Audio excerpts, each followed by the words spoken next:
Hello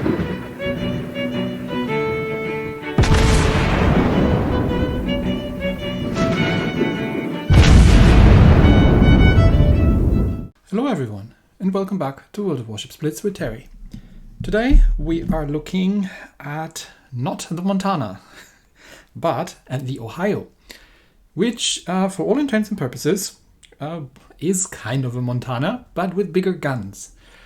Now, these ships were actually, I mean, the Montana herself didn't exist, but at least she existed on paper. So she was never built, but she did exist, the plans did exist. And Ohio would have been the BB-68, the second ship in the Montana class, as you can kind of see here on the nice little 68 printed on the front of the ship. Now, the main difference between the Ohio and the Montana is in the guns, at least, again, in-game. The actual Montanas were planned as is the Montana class, with 12 406 millimeter main guns. The Ohio gets 457 millimeter guns, similar to what we had, I think, at Tier 9 with the Georgia. Actually, it's worth checking. Let's include Tier 9 here and see if these are exactly the same guns. Yes, these are exactly the same guns as the Georgia. She just gets more of them. So back to Tier 10. But we're getting ahead of ourselves. Let's compare the Montana and the Ohio, because that's obviously the interesting question, given that the Ohio is a premium ship and doesn't come cheap at Tier 10. So how does she differ from the Montana, which is not a premium and comes for free at Tier 10? They have the same armor, basically. The same hull, the same armor. Montana gets ever so slightly more hit points, but 800 hit points are not going to make any big difference here. The Ohio is a little bit more maneuverable. She's a bit slower, but she turns faster out of the box, and she accelerates better as well. The main difference obviously being the main guns. Now, the 457 millimeter guns, again, actually existed. What they did more or less was take 406 millimeter guns, chop a bit on the front off, and which you can see here, right? These are 48 calibers in length, whereas the 406s are 50 calibers. So they chopped a bit off in front, bored it out to 457 millimeter or 18. Is that 18 inch? I think it's 18 inch. And they never really went anywhere because, well, carriers happened, and generally also it was considered that the 406 millimeter were sufficient. They were almost equivalent to the Japanese heavies that you would find in the Yamato in terms of actual penetration. So, yeah, that just was the thing. Now, in game, how do these compare? Again, these are pretty much the same guns that we find in the Georgia, just two more of them. They have a we're talking stock here, right? So they have a I have to check what kind of elite bonus I did put in here. Right, so I did put the firing range. Let's take that out for a second, just so we have a fair comparison, and put the Montana on the same thing. Okay, all right. So base stock ship, 14.92 kilometer range on the Montana and 15.12 kilometer range on the Ohio. So marginally more range, 200 meters. Doesn't make a big difference. Pretty much the same range as on the Montana. Obviously, it's just 8 of them instead of 12, but they do more damage, and they get a higher Citadel bonus of 300% instead of the 250, and they rotate a little bit slower because, they are really, really big turrets, and they're not Soviet, so they don't turn particularly quickly. The secondaries, for all intents and purposes, are identical on both ships. The large caliber AA is completely identical as well, almost. It's a slightly better range, and we get to that again in a second. The small caliber AA on the Ohio does less damage than on the Montana, but has a significantly better range, which is also reflected in my module choice in a little bit, and again in a second, and the surface detection is identical. So, for all intents and purposes, we have a Montana with 457 millimeter main guns and a longer range, smaller caliber AA, and slightly more maneuverable. That's what this ship is. Which gets us to the modules. So I have the main battery mod 3 in the first slot because they are only 8 guns and you really need to get them on target. So a choice obviously always is to go full on range with these ships and get the main battery range up. But the dispersion isn't grand, and this is the higher tier American battleships are more like throw enough shells down range and something will stick with the rapid reload.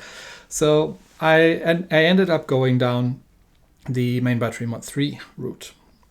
The second slot, now with a, I think 30% base on fire and flooding resistance, you could go for a damage over time tank build. But I actually decided for the current meta and for things, because you will get into long-range battleship duels. That's what these things are for. Right? They are there for long-range battleship duels.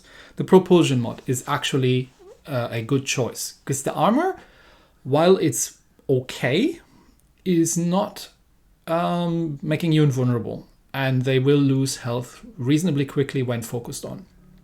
So, because tier 10 is chock full of 460mm or equivalent shells, so I actually went with propulsion mod here. And the third slot is a bit weird, well, unusual, maybe I say. And this is specific to the Ohio because of the lower actual damage output on the small caliber AA, but higher range. I actually put the AA defense mod in here instead of the steering, because in all honesty, having a 15% faster traverse doesn't make a huge difference. It ever so slightly makes you more maneuverable in dodging shells, but if you're dueling another battleship at 15 kilometers, it doesn't make much of a difference.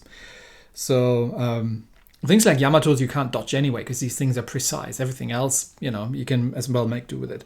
So this I kind of found like an interesting little variation just to give her a bit more AA defense because again the raw damage output on the small caliber AA isn't that good, but the longer range more than compensates for it in my opinion, because she does get her AA on target quite easily. Now elite bonus, I went with the firing range, which again compensates for the range mod, and this means we get an overall range of 15.66 kilometers.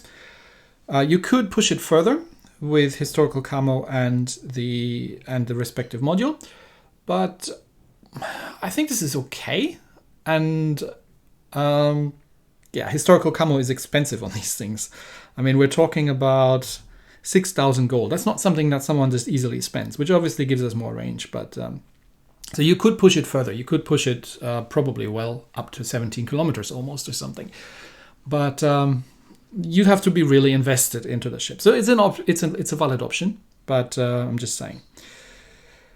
Yeah, ship skills very quickly. Let's have a look. She does get the rapid reload 1. And I think I haven't looked at the Montana. Yeah, it's the exact same as you get on the Montana. So it's also a valid captain trainer, honestly. If you're planning to go up the American battleship line, that's pretty much what you want to have. Underwater protection, torpedo alert, artillery maintenance, victorious charge. I am going with fire supremacy because we are getting into 7-minute battles and you can actually use 4 rapid reloads if you have the master reloader skill. Matter of choice, the survivalist is very much a valid option as well. I have generalist, I have fully prepared, I have extinguisher, demolition expert, and then master reloader is obviously what you want, and then APCS down the road, and most likely horizontal protection expert. Or you could go with Citadel Strike if you want, because the 457s actually get the 300% Citadel bonus. But for all intents and purposes, what we're doing here, we're just going to slap the Seaborne Assault onto it. So lastly, the one thing we have to check out is the battle honors. As usual with premium ships, they're super easy. Play 10 battles and you get 500,000 credits and some boosters. And then you get 6 titanium if you manage to cause 100,000 points of damage in one battle, which isn't too difficult in this ship. So that's the Ohio. Very, very much a Montana with bigger guns. So I haven't played the Montana because that's still coming. I haven't actually tried this. But I strongly suspect that they are playing very, very similar. So let's get into a battle. In our first battle, it's a carrier battle, and we're up in Cage on Epicentre again. Epicentre is not super great with these sort of ships, but because, you know, actually about capturing, so you are somewhat reliant on your team to make something happen. And they do have a Musashi as well, so we've got a lot of heavy ordnance coming our way. But, you know, it's Cage, at least, and Cage has some islands that you can utilize for this sort of purpose. And so I'm probably going to make my way out into the outer ring, at least. And that should get me in range of everything that's, well, of all the positions that the enemy team is holding. So I kind of get myself set up for defending or holding the right flank. And unfortunately, we only have two. I think we only have two. We only have two battleships to the enemy's three, and that's a Yamato and a Musashi. So heavy ordnance coming in, but we'll see. We'll see how that goes. And there's a Worcester and a Daring. So yeah, that island here is where I want to be, because as long as I'm not actually spotted, well, from the flanks, I should be able to fire without being seen from here. Okay, there's Venezia, full broadside, and there's a Conqueror. I'm just going to open up at the Conqueror, and because I couldn't get a clean lock on the Venezia, and that wasn't terrible, 9k. And you want to use the rapid reload at around 8 to 9 seconds, because that will give you full 2 salvos that you can get in. So I'm still spotted because I'm probably poking out a little bit too much, and there comes some return fire in, but it's imprecise, not doing a huge amount of damage to the Conqueror from here. So I'm going to have to move a little bit more forward and see. Okay, now I'm unspotted. That's where I kind of want to be. And yeah, just trying to get shots out at the Conqueror. Worcester is pretty much doing the same thing, although I think he's a little bit too close to the island. Yeah, you should be a little bit further behind the island. But I mean, it's difficult because you really want to be inside the capture circles. It looks like our destroyer isn't doing anything, at least not capture-wise, so the Daring is outside everything, which means we are going to lose the inner circles, and our left flank has completely collapsed because everyone is clustering up here, which isn't good, because that means we are in danger of getting outflanked. There's Shima, so I'm definitely not going to come around behind these islands there, but I'm just going to keep the fire up at the Conqueror. And there comes some airplanes. Like I said, with the long-range short AA, you actually have a reasonable... there you start seeing it open up, right? The small tracers. That's the short-range AA opening up, and you have a reasonable amount of range with these things that you can actually, almost as much as the large caliber, that you can start opening up. So you are gonna shoot some planes down. But yeah, we are all positioned on this flank, which isn't great.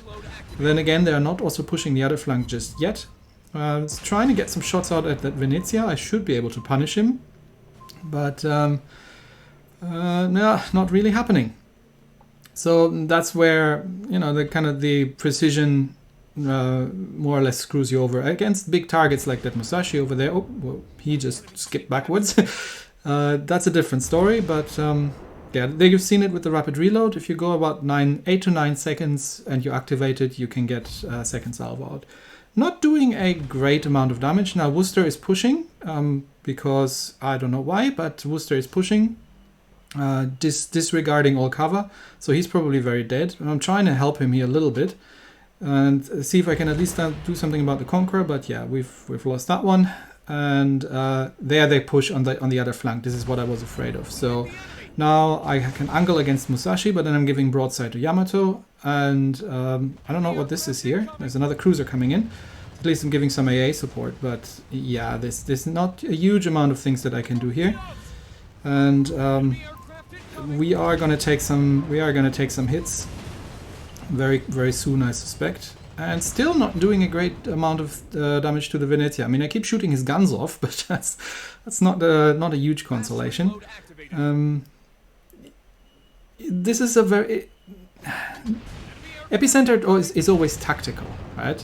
So if you can, it's difficult to carry it by yourself. You can do some things, but by doing it by ourselves, I would really like to get that Conqueror dead, but he's outside the capture circles right now.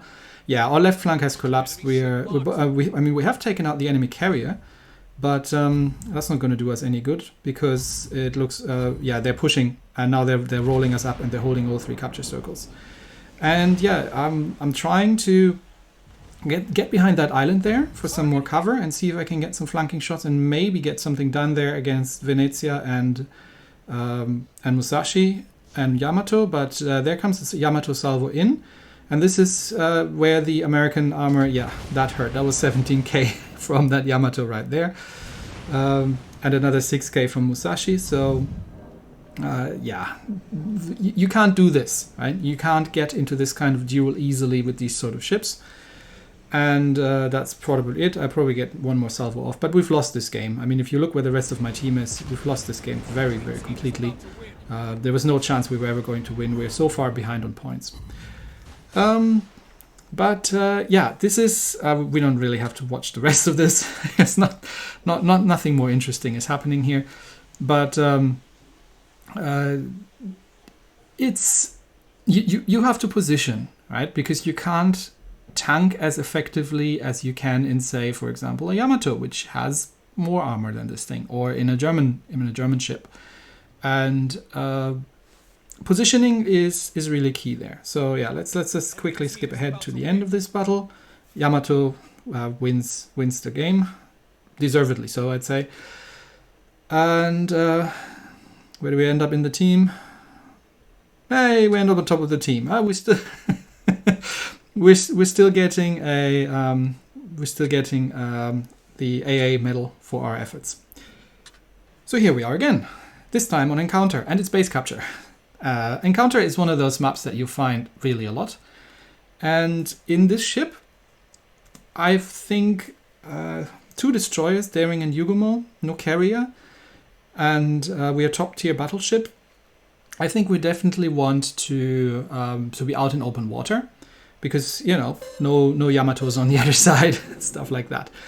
So I'm going to play out in the open a little bit here, and this is where the propulsion mod is coming in. Because you can, you know, I'm probably going to have to dodge some torps because there's at least going to be 1 destroyer. I've got a Saint Louis with me, who's not going to be in open water if he knows what's good for him, and a Fletcher who hopefully can get some scouting done.